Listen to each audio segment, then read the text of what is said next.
accused murderer set free by the jury, but what does the not guilty verdict really mean? The road to justice for an Atlanta boy beaten to death over a cupcake.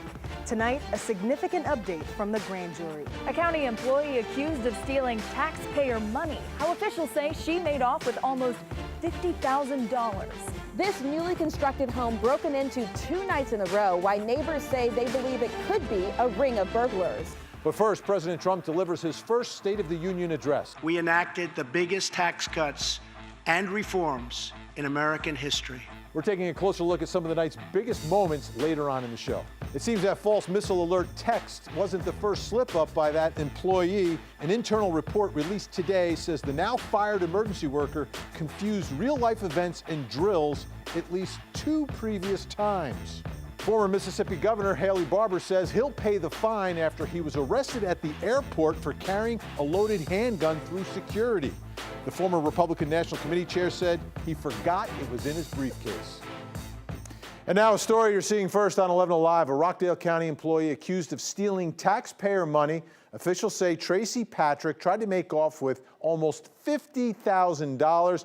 Christy Etheridge has been digging into the story tonight. And Christy, she was arrested for this today.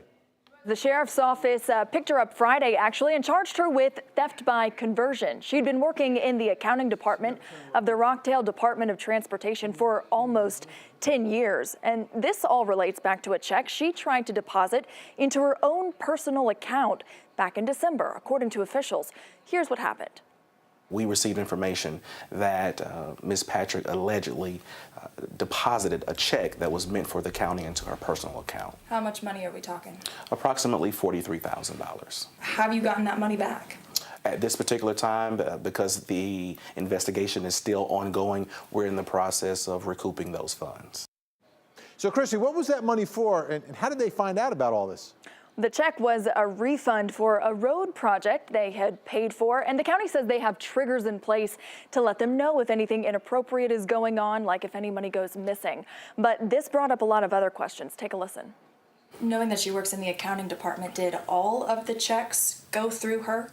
Well, because of the position in accounts receivable that Ms. Patrick worked in, it is the procedures and protocol for that particular position that she occupied at the time to receive all payments coming into the department and all payments or us paying actual vendors that we contract with. Is there any indication she's done this before? At this particular time, that is still under investigation. Surely we hope that it hadn't happened before, but we're waiting to see what the investigation is going to reveal. Patrick's last day with the county was January 8th. We, the jury, find defendant Tariq Vasquez not guilty. A dramatic moment in the courtroom as an accused murderer is set free as the jury speaks with 2 powerful words: not guilty. The defendant in this case, a 16-year-old at the time named Tariq Vasquez, he was accused of killing veteran Sergeant Major Randy Smith and dumping his body in a trash can. Here's what this verdict means to his widow.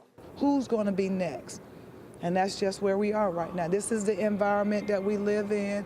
Murderers can run free. Here's what it means to the defendant's attorney, Tanya Miller. I don't care what you say.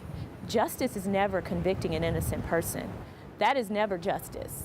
So I believe that Randy Smith deserved justice. Now, let me tell you what the words not guilty mean in a legal sense. First, this verdict is final.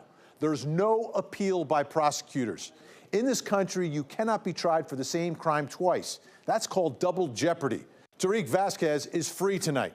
Second, this jury did not rule he was innocent. They found him not guilty, and there's a big legal difference. In this country, an accused never has to prove their innocence. Prosecutors must prove a defendant is guilty beyond a reasonable doubt. When a jury says not guilty, they're saying prosecutors didn't provide enough proof. The question of innocence is not part of the legal equation. Finally, this will most likely end the case for prosecutors. They won't search for some other killer out there because ethically, if they believed someone else was responsible, they would not have charged Tariq Vasquez in the first place. And right now, Faith Abube has some breaking news tonight on the heartbreaking death of a 3-year-old. Yeah, Vinny, that indictment just came down in the last few hours. Two sisters will now face trial for the murder of that little boy. According to the investigators, they allegedly beat 3-year-old Juan Mason to death before he took a cupcake, or after he took a cupcake from the kitchen. Here are the mugshots of the two suspects in this case, LaShirley and Glendria Morris. Back in October, police were called to Cleveland Avenue in Southwest Atlanta about a child not breathing. The boy's legal guardian, 25-year-old Glendria, told police the boy choked on a cupcake, but later changed her story. Well, a few days later, police had enough probable cause to arrest her and her sister, who, according to investigators, were in the, quote, roach-infested house when that little boy died. Now, according to the indictment, which came down this evening, LaShirley used a baseball bat to hit the 3-year-old boy multiple times in the head. And while Glendria used her hand to spank him on his bottom, the bruises left basically the attack of the two sisters left bruises all over the boy's body, on his head, on his chest area. Both of those women in the Fulton County Jail tonight. But Vinny, this is where things get very interesting. According to the Fulton County Jail website, these two sisters have already been granted bond, which is really unusual in a murder case. But the bond was granted before the indictment came down this evening. So our question to the DA's office tonight is, what happens now? Will these two sisters be able to walk out of jail on bond? Well, we're waiting for answers on that, but I know you're a former prosecutor. What are your thoughts on this? Well, Faith, the bottom line is if a judge ruled that they get bond until that judge or another judge revokes the bond. So despite the fact that they've now been indicted for murder, they can still get out if they post bond unless they go back in court and a judge revokes it. So we'll keep an eye on that and see if that does in fact happen. Well, as of this evening, the bonds are still posted on the jail website, and we're waiting for a definitive answer from the DA's office. We'll keep you updated on that. All right. Thanks so much, Faith. Appreciate it. Redevelopment in East Atlanta has come under threat tonight. One home set to go on the market Thursday was robbed 2 nights in a row. Now neighbors say it may be the work of a burglary ring targeting new construction and remodeled homes. Natisha Lance set out to see how widespread this problem really is. Take a look. This is the house that has been targeted 2 nights in a row with break-ins. But last night, a neighbor saw a car drive into the neighborhood in the middle of the night. Then it backs into the driveway, and that's when surveillance video picked it up.